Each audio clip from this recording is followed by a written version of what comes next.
मुद्रा हमारे प्राण को शक्तिशाली बनाने के लिए आवश्यक है।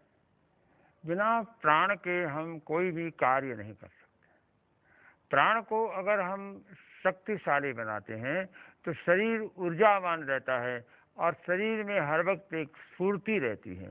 तो प्राण मुद्रा यह आपके लिए बहुत ज़रूरी है। उसके लिए अगर आप थोड़ा सा ध्यान दें, प्राणाचार्यों ने प्राण को अत्यंत दिया है। ऐसे प्राण, अपान, समान, उदान, ज्ञान, ये भी प्राण के ही परिवार के हैं। लेकिन अगर हम इस पर अभी इतना लंबाई में गहनता में नहीं जाएं तो इतना ही समझिए आप कि इसकी जो विधि है ये जल मुद्रा, वरुण मुद्रा और यह है पृथ्वी मुद्रा, दोनों को हमने मिलाया और दो उंगलियों को हमने सीधा रखा। इसका नाम है प्राण मुद्रा। इस प्राण मुद्रा के प्रयोग से आपके शरीर में ऊर्जा उत्पन्न होती है और इसके साथ साथ में इसका समय है कि इसका समय आप एक बार में 16 मिनट कर सकते हैं, दूसरी बार भी 16 मिनट और 3 बार भी 16 मिनट, 48 मिनट अगर आप एक महीने में करते हैं तो आपको बड़ा इसका अनुभव एक्सपीरियंस होगा और थोड़ी देर आपने रखा उसका भी आपको लाभ मिलेगा। उसके परिणाम ये आएंगे, आप में शक्ति, ऊर्जा पैदा होगी और ऊर्जा के द्वारा आप शक्तिशाली बन सकते हैं। तो ये जो मुद्राएं हैं उन सारी मुद्राओं में आप विधि को देखें। आसन सुखासन होगा या पद्मासन में भी कर सकते हैं। समय आप 5 मिनट से लेकर 16 मिनट तक 15 मिनट तक भी कर सकते हैं और आपके पास समय। और कुछ मुद्राएं ऐसी हैं कि आप चलते फिरते भी कर सकते हैं और उन मुद्राओं के द्वारा आप अपने व्यक्तित्व में परिवर्तन घटित कर सकते हैं। और विस्तार से आप जानना चाहेंगे तो इसके लिए आपको पुस्तक देखनी होगी और उसके द्वारा आप इसका अच्छी तरह से अनुभव भी कर सकेंगे, क्योंकि ये स्विच बोर्ड हैं तो सावधानी से इसको प्रयोग करना चाहिए। कुछ मुद्राएं ऐसी होती लंबे समय तक की जा सकती है, कुछ मुद्राएं जो समस्या पैदा होती है तभी की जाती है। समस्या संपन्न हो जाते ही उस मुद्रा को बंद कर देना चाहिए। आज सामान्य से लोगों की शिकायत रहती है कि वायु हो गई है, गैस हो गया है और इसका कारण तो अनेक हो सकते हैं, लेकिन कारणों पर ध्यान देने से पहले हमें समझना चाहिए कि वायु का ये विकार क्यों हो रहा है। जो आप क्रिया कर रहे हैं, सबसे पहले आप अपने भोजन पर ध्यान दीजिए। अधिकतर लोगों के पास भोजन के समय को बचाने की कोशिश करते हैं और जल्दी जल्दी खाने की आदत बढ़ाते जा रहे हैं। लोग सोचते हैं खाना तो जैसे टिफिन बॉक्स में कोई चीज़ डालते हैं वैसे आपने डाल दी और काम हो गया, लेकिन यह सबसे बड़ी भूल होती है। जैसा खाए अन्न वैसा होता मन। मन की संरचना नहीं, जो हम भोजन कर रहे हैं उसे हमारे ट्रांसमीटर बनते हैं और भोजन के द्वारा ही हमारे शरीर की रचना होती है। भोजन के द्वारा ही हम अपने व्यक्तित्व का निर्माण कर सकते हैं। अगर आप अपने शरीर को ठीक रखना चाहते हैं, आप ऊर्जाशील बनना चाहते हैं, शक्तिशाली बनना चाहते हैं, तो सबसे पहले भोजन के समय बिल्कुल शांत, बिना उतावला किए हुए, अगर आप भोजन बिना चिबाए जल्दी जल्दी कर लेते हैं, जो काम दांतों को करना था वह काम आंतों को करना पड़ता है और परिणाम यह होता है खाना खाया और जल्दी जल्दी दौड़ के काम में लग जाते हैं।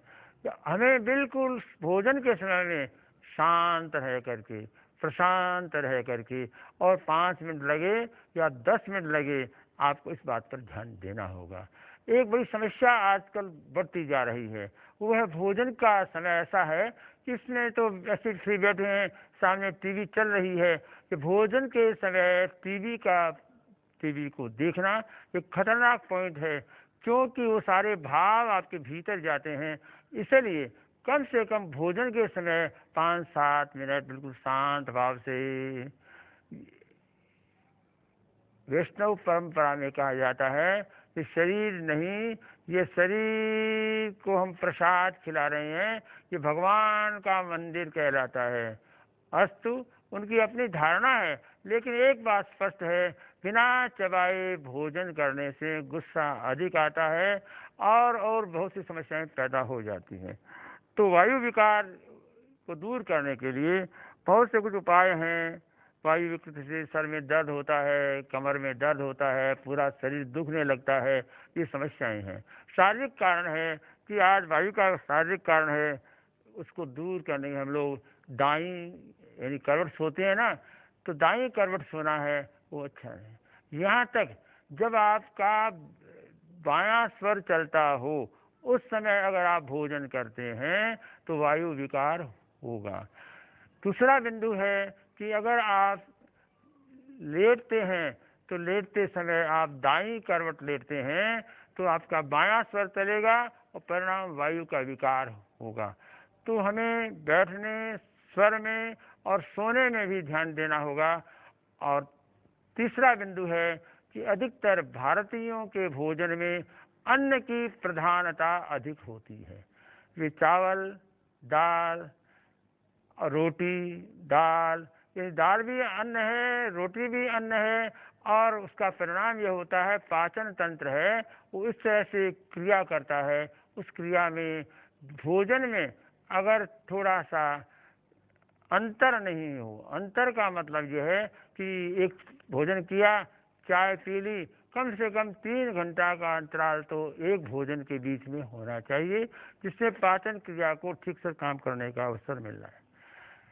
मानसिक कारण क्या है कि बार बार चिंतन वायु हो रही है, वायु हो रही है, वायु हो गई है, बार बार मस्तिष्क को सुझाव देना है, इससे भी मानसिक समस्या पैदा होती है। और भावनात्मक तनाव, भोजन के समय चिड़चिड़ापन, तेजी से बोलना, गुस्सा करना, ये भोजन ठीक नहीं है, भोजन की निंदा करना, भोजन को बिल्कुल शांत भाव से एक प्रसाद समझ करके स्वीकार करते हैं तो सहज रूप से आपकी जीवन शैली में अंतर आ सकता है। एक समस्या क्या हो गई है आजकल, लोगों को जो सर्विस या नौकरी पर काम करने जाते हैं 8 बजे खाना साथ ले जाते हैं और 12 बजे 2 बजे खाना खाते हैं, रात को फिर देरी से खाना खाते हैं और खाना खाने के बाद में लेट जाते हैं, इससे वायु अधिक होती है।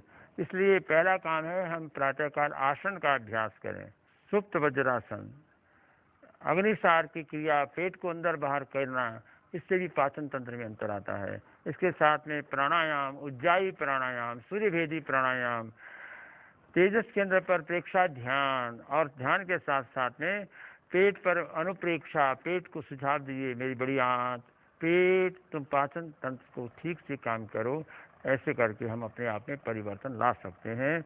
और इसके साथ में वायु रोगम पणासई, वायु रोगम पणासई, इस मंत्र का जप करें और जप के साथ साथ में तप, दुप, अपाच्य शरीरी वस्तुएं और उसको प्रयोग में न लाएं और भोजन भी अधिक न करें। सामान्य रूप से एक आदत होती है महिलाओं की, थोड़ा सा चावल बच गया, 2 रोटी बच गई, कहाँ फेंकेंगे, वो खा लेते हैं।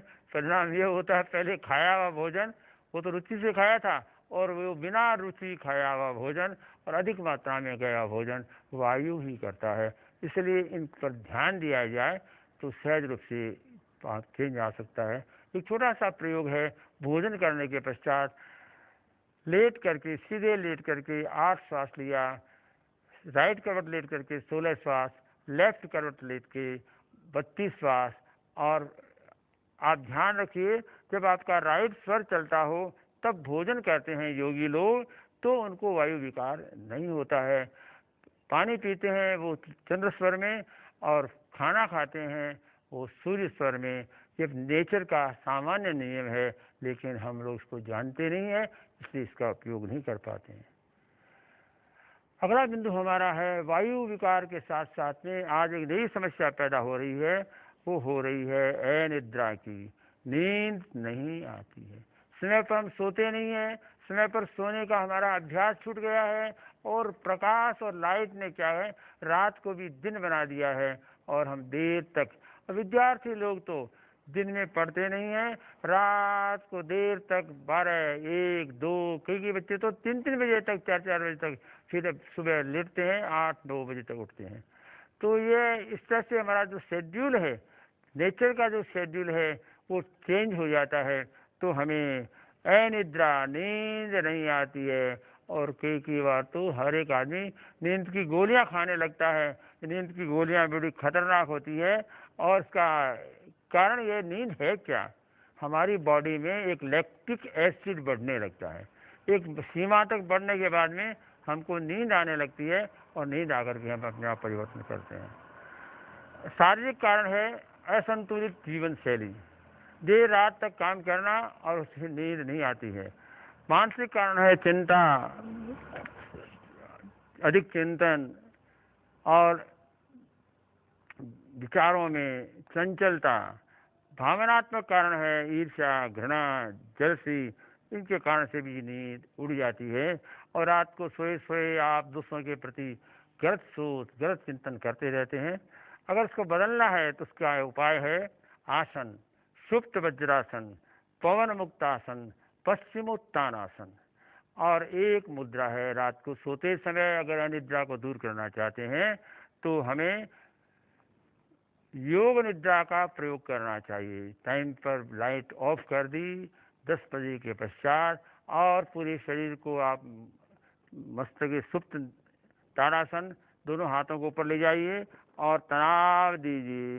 फिर आप 3 बार ऐसा करेंगे, रिलैक्स हो जाएंगे, आंखें बंद कर लेंगे, श्वास भीतर जाए तो शांति भीतर जा रही है, रोए रोए में शांति बढ़ती जा रही है।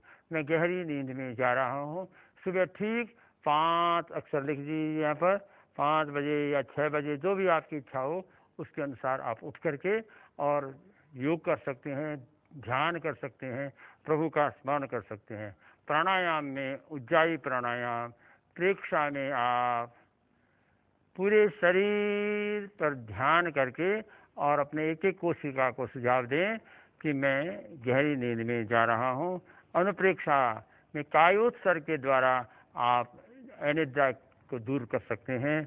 मुद्रा और मंत्र है रूम रह, रूम रह, रूम रह। विशुद्धि चक्र पर इस मंत्र का 3 मिनट तक ध्यान करिए, और इसके साथ साथ में भोजन जो सरल और सहज पच सकता हो, उत्तेजित भोजन, ज़्यादा भोजन नहीं करना चाहिए। ये अनिद्रा के लिए। एक और आज एक नई समस्या बढ़ती जा रही है जिसका नाम है डिप्रेशन, अवसाद। आज छोटे छोटे बच्चों की, क्योंकि आज बच्चों की या बड़ों की कल्पनाएं बहुत ऊंची हो गई। परीक्षा में बैठे 92 नंबर आ गए, 92 नंबर आने के बाद में बच्चा निराश है, दुखी है, उसे प्रसन्नता नहीं है। क्यों?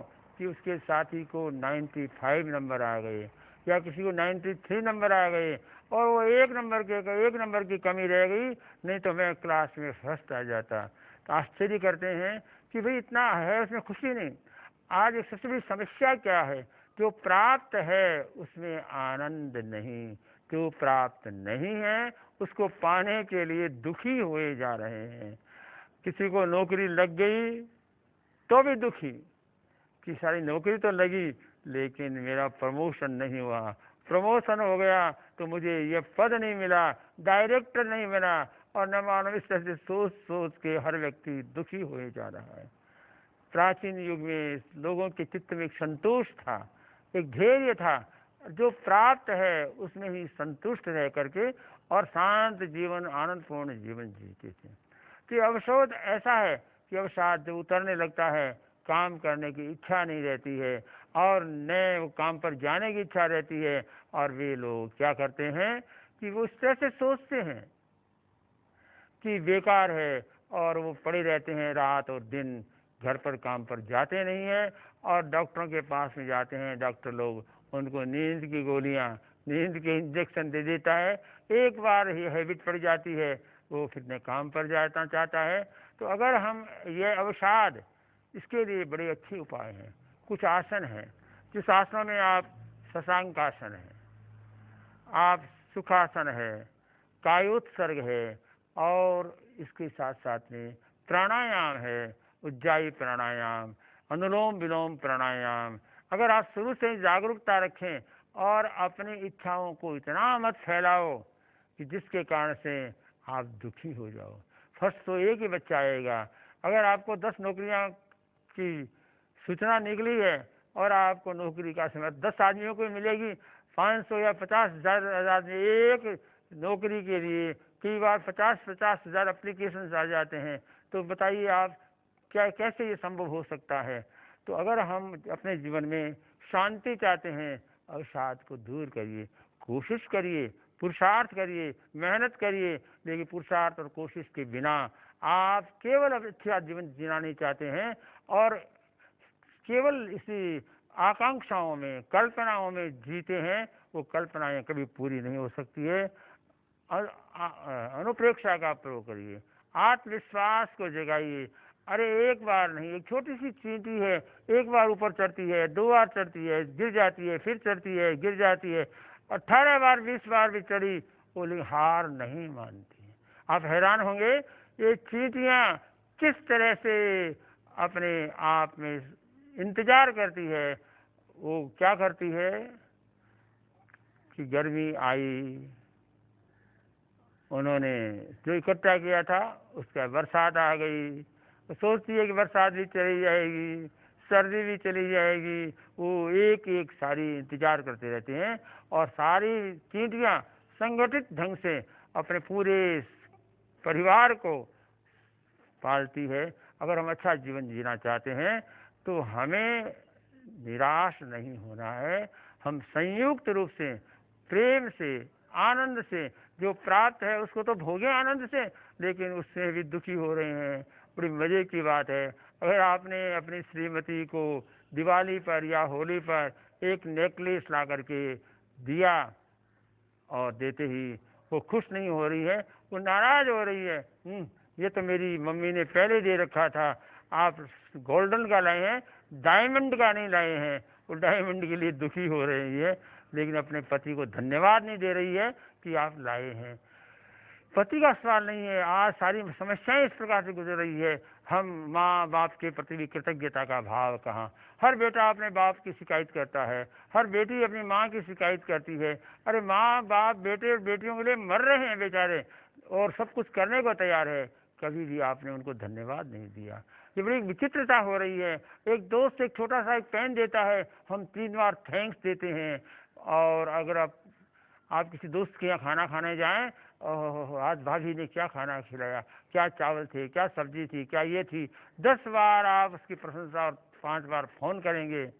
श्रीमती आपकी हमेशा खाना खिलाती है, सुबह उठती है, आपके लिए गर्म पानी चाय बनाती है, सब कुछ काम करती है, नाश्ता बनाती है और रात को देर तक सारा काम करके सोती है। कभी आपने हाथ जोड़ के नहीं कहा, देवी जी तुम कितनी सेवा कर रही हो, तेरे कृतज्ञोस्मि, मैं तेरा आभारी हूँ।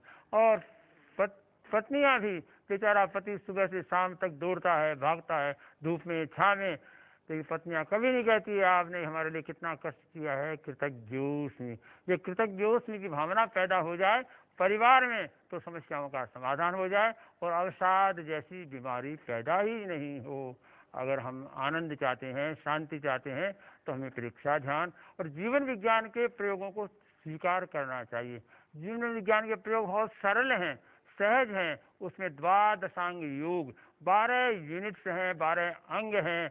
आसन, मुद्रा, और मुद्रा से पहले है ध्वनि, संकल्प, आसन, प्राणायाम, आसन, प्राणायाम, रिलैक्सेशन, कायोत्सर्ग, मेडिटेशन, शरीर विज्ञान, स्वास्थ्य विज्ञान, मानसिक स्वास्थ्य, भावनात्मक स्वास्थ्य, मूल्यबोध और अहिंसा का प्रशिक्षण।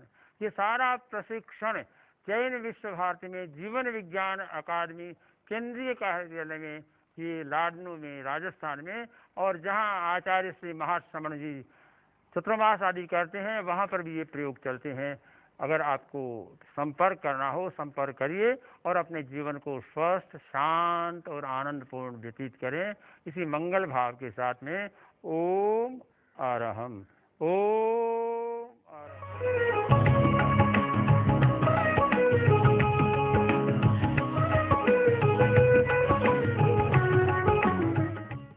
ओम अरहम। प्रेक्षा ज्ञान पद्धति में कायोत्सर्ग का महत्वपूर्ण स्थान है। हालांकि प्रेक्षा ध्यान के प्रयोग करने वाले जानते हैं कि प्रेक्षा ध्यान में कायोत्सर्ग का अर्थ काया प्लस उत्सर्ग, कायोत्सर्ग। काया माने शरीर, उत्सर्ग माने शरीर की चंचलता को छोड़ना।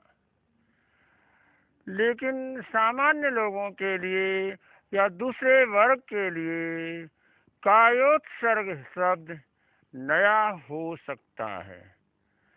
काया का उत्सर्ग यानी ध्यान में महत्वपूर्ण एक बात है शरीर की स्थिरता, चंचलता को दूर रखना। कायोत्सर्ग का यह प्रयोग केवल शरीर की स्थिरता या चंचलता को दूर करने तक ही सीमित नहीं है, उसका गहरा महत्वपूर्ण प्रयोग है शरीर और चेतना का भेद विज्ञान अलग अलग अनुभव करना। हालांकि यह प्रथम स्टेज पर ऐसा नहीं होता है, लेकिन अंतिम स्थिति में ऐसी घटनाएं घट सकती है कि जब शरीर अलग है और चेतना का अलग